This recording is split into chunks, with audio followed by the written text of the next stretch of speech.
जी सर लगाते हैं। लगाइए तो। जी जी।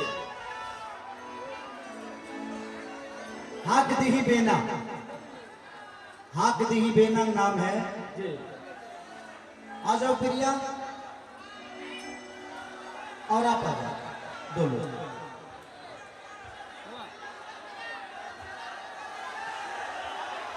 मैं जिंदगी में पहली बार स्टेज पे मैं नंगा बॉडी हुआ।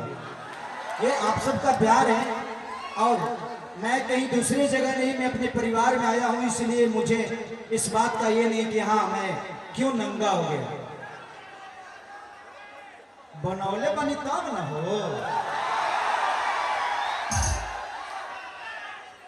हाक दही बेना, भैया भैया भैया, हाक दही बेना,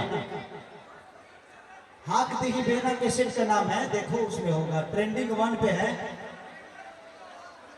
नेट नहीं चल रहा है, तो तुम्हारे में होगा नहीं गाना।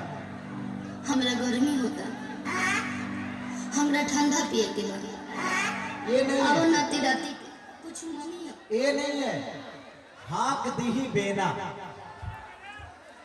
खेसारी म्यूजिक वर्ल्ड पे म्यूजिक ट्रेंडिंग में जाओगे, नंबर 1 पे है।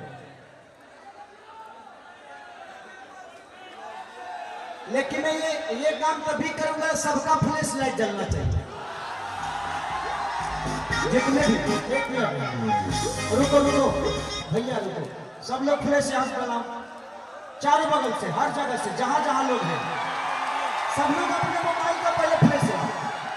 इधर से इधर से इधर से भी सब लोग, इधर से भी सारे लोग पहले मोबाइल का फ्लैश लगाओगे, तभी मैं डांस करूंगा। सब लोग ऊपर करो, सब लोग जला के ऊपर करो, इधर से इधर से इधर से, पीछे से पीछे से, पीछे कमजोर पड़ रहा है, सारे लोग जला दो। पूरे जितने लोग, सबके पास मोबाइल है, सब लोग जलाओ। और ये जब तक गाना चलता रहेगा तब तक जलना चाहिए, जलेगा ना पक्का? चलाओ सारे, लगना चाहिए कि आज गोदा में दीपावली बन रहा है, दीपावली। दिखाओ अपनी पावर, दिखाओ सब लोग, जितने लोग हैं। गोदा नहीं, ढाका मोर। ढाका मोर, हाँ तो ढाका में एकदम पक्का होना के चाहिए सब लोग, हम लोग।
अरे पैसा नहीं खेता अभी बाटे परेशानी, बिना लामा टका के टका पानी, हमारा ने ठंडा ही जवानी।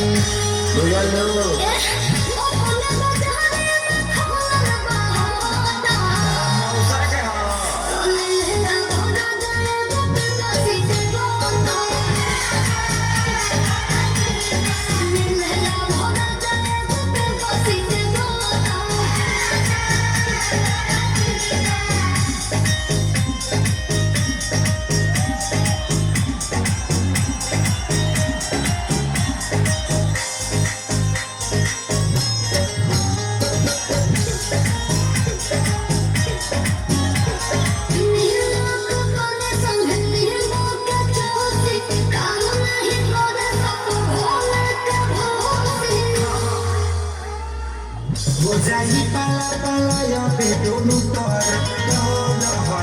बड़ा ले आई बानी बड़ा कभी देर में छोड़ा दे तोड़ा सुना हो हेलो कृष्ण के सारे को छोड़ा के होता सोले ना मोरा गल गोपे मोसी के बोलो